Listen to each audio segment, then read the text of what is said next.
नमस्ते विद्यार्थियों। आज हम भूगोल विषय में BA part second paper second Rajasthan का भूगोल में आज हमारा टॉपिक है मिट्टियों के बारे में अध्ययन करेंगे। जो अमेरिकी मिट्टी विशेषज्ञ डॉक्टर बनेट के अनुसार मिट्टी भूपृष्ठ पर मिलने वाले असंगठित पदार्थों की वह ऊपरी परत है जो मूल चट्टानों अथवा वनस्पति के योग से बनती है।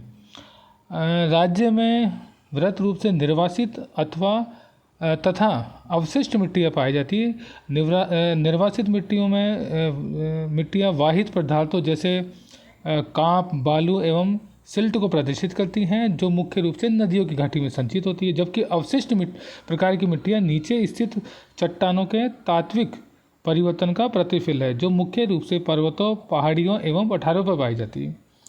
अब मिट्टियों के प्रकार की हम बात करेंगे। मिट्टियों की स्थानिक अवस्थिति, उनकी मुख्य विशेषताओं एवं कृषि के लिए उनकी उपयुक्तता के आधार पर राजस्थान राज्य की मिट्टियों को निम्न भागों में बांट सकते हैं जैसा कि स्पष्ट है।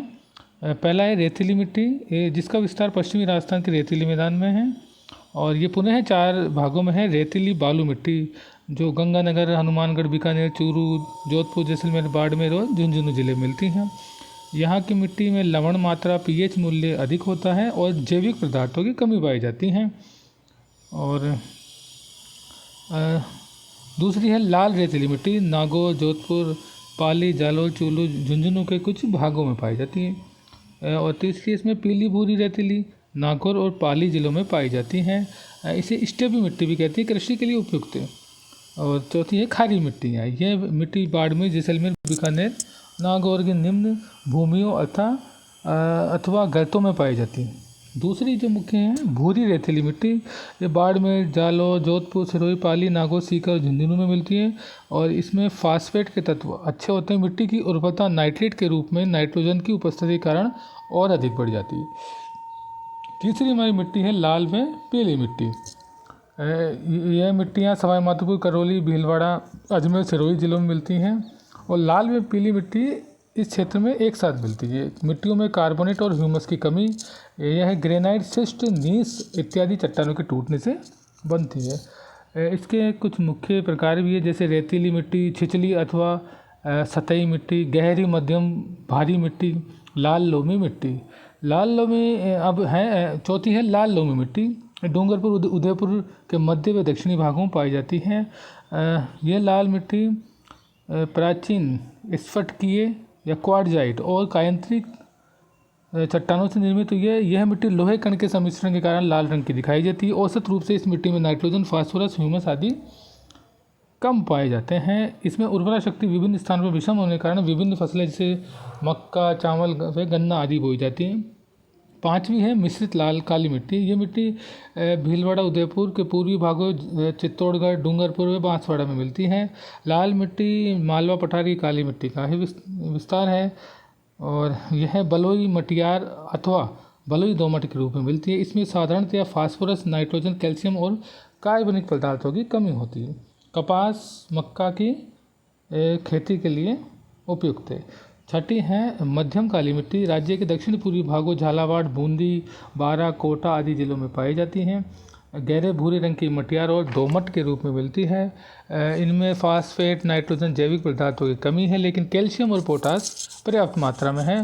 व्यापारिक फसलों के लिए उपयुक्त है। और अगली है कछारी मिट्टी। राज्य के पूर्वी भागों में मुख्यतः भरतपुर, धौलपुर, दौसा, जयपुर, टोंक, करौली और सवाई माधोपुर जिलों में पाई जाती है। लाल रंग की मिट्टी है। चूना, फास्फोरिक अम्ल और ह्यूमस की कमी है। मिट्टियों का गठन बलुई कांप से लेकर बलुई चीका कांप तक पाई जाती है। कृषि के लिए उपयुक्त लेकिन पानी आवश्यक है। फिर अगली है भूरी रेतीली कछारी मिट्टी। राज्य के अलवर, भरतपुर जिलों के उत्तरी भाग, गंगानगर जिले के मध्यम भाग में मिलती है। चूने, फास्फोरस, ह्यूमस की कमी। गंगानगर की जलोढ़ मिट्टी से कपास और गेहूं की अच्छी उपज प्राप्त हो जाती है।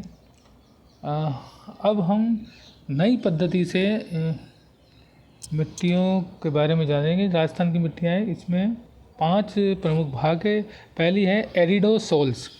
यह वे खनिज मृदाएँ जो अधिकतर शुष्क जलवायु में पाई जाती है। चूरू, सीकर, झुंझुनू, नागौर, जोधपुर, पाली और जालौर के ज़िले में हैं।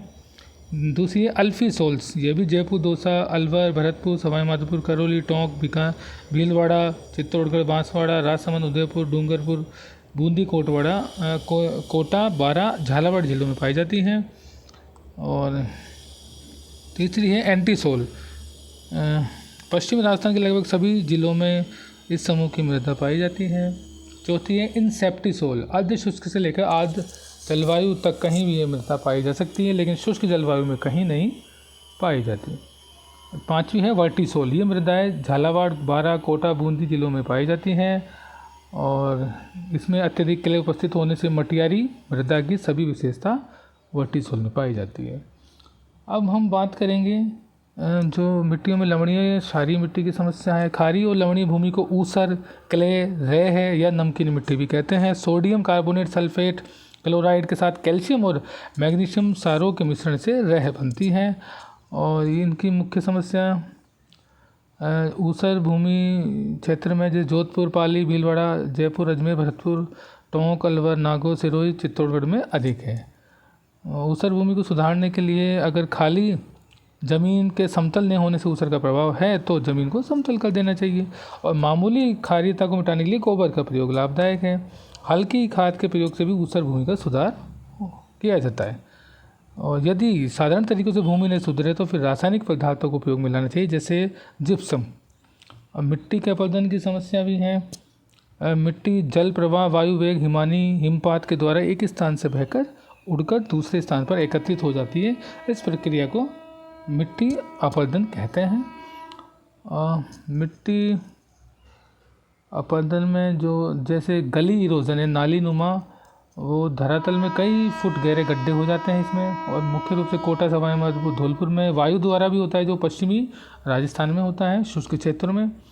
मिट्टी अपरदन के कारण की बात करें तो वनों का नष्ट होना, भेड़ बकरियों को चढ़ने देना, वॉलरा कृषि या झूमिंग कृषि जो अधिकतर उदयपुर, डूंगरपुर, कोटा, बांसवाड़ा, चित्तौड़गढ़ जिलों में होती है और पश्चिम शुष्क मैदान में मरुस्थलीय जिलों में भीषण गर्म आंधियाँ चलती हैं और अवैज्ञानिक तरीक़ों से कृषि करना। मिट्टी अपरदन से हानियाँ भी होती है, भीषण और आकस्मिक बाढ़ आती है, सूखे की लंबी अवधि, जल के अतिरिक्त स्रोतों पर प्रतिकूल प्रभाव पड़ता है, बालू जम जाती है और कई समस्या आती है। रोकने के लिए हमको वृक्षारोपण किया जाना चाहिए, फसलों के हेरफेर को अपनाना चाहिए, मेड़बंदी करनी चाहिए, समुच्चय रेखा के अनुसार खेती करनी चाहिए और बहते हुए जल की मात्रा में कमी करना आवश्यक है और इसके लिए संग्रह करनी चाहिए। छोटे छोटे तालाबों का निर्माण करना चाहिए, बांध का निर्माण और निश्चित भूमि में ही चरागाहों में पशुओं को चराया जाना चाहिए। और राजस्थान में जो मुख्य समस्या है भूमि की उर्वरा शक्ति का निरंतर कम होना, जलाधिक्य की समस्या, खरपतवार की समस्या, मरुस्थल प्रसार। तो इस प्रकार से ये समस्याएं हैं। आज हम इतना ही पढ़ेंगे। धन्यवाद।